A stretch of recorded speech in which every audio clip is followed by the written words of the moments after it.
Few of the Roman emperors have maintained a legacy in Britain as well as Hadrian. Hadrian saw London's economic and political potential for the empire, and he invested in this city's future.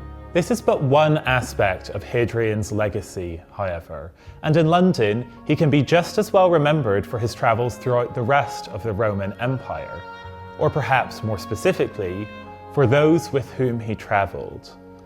1 year after he departed from the city of London, Hadrian met a young Greek man named Antinous. Antinous was a Greek commoner from Bithynia, not known to hold any significant social status in his time. When he first meets Hadrian, however, Antinous suddenly receives the opportunity to study in a significant centre of education in the Roman Empire. Upon the completion of his studies in 125 AD, Antinous enters into Hadrian's personal retinue, and this is when their relationship intensifies. Although Hadrian had a wife, he was married to a woman named Sabina, his marriage was reportedly an unhappy one. Furthermore, Roman culture had sustained the Greek social custom of pederasty, love between an older man and a younger one. So Hadrian's relationship with Antinous was not forbidden per se. However, the emphasis that Roman society placed upon such relationships was on the older man's sexual gratification and the younger man's education in how to become a man.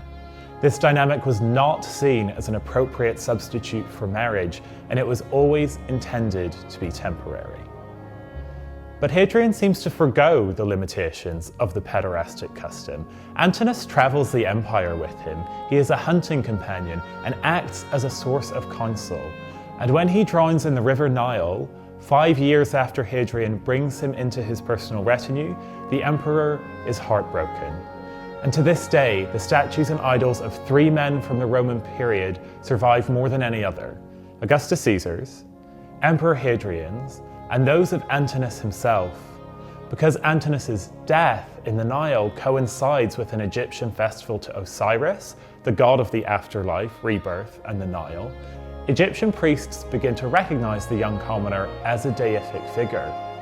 Hadrian endorses this. He commissions temples and artwork dedicated to Antinous to be built all across the empire.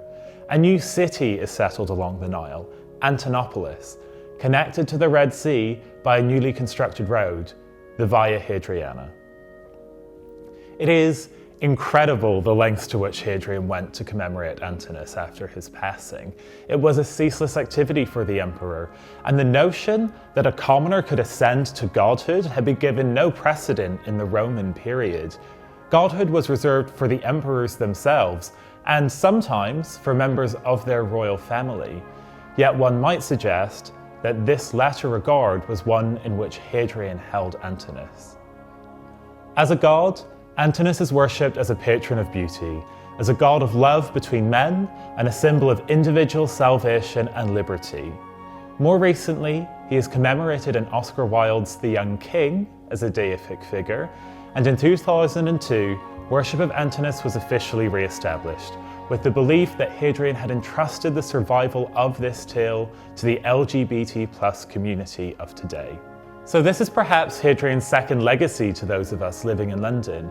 Not just what he achieves for Britain in architecture and infrastructure, but what his story represents socially and what it represents culturally.